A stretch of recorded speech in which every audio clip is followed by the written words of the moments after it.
Hi everyone, I'm back with another tutorial, and today's tutorial is based on how to check your Cashline transaction on your DBS account.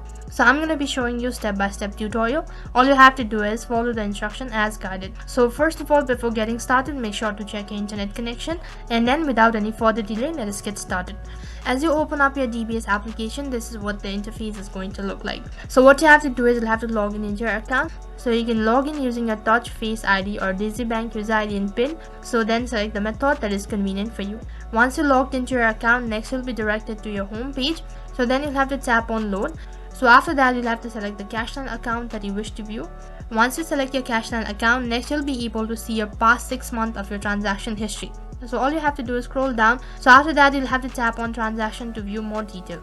So once you tap on it, next the transaction history will be displayed on your screen. So that is how you can check your Cashline transaction on your DBS account. So that's it for this video. I hope the video was helpful. Make sure to like, share and subscribe to our channel. Thank you for watching.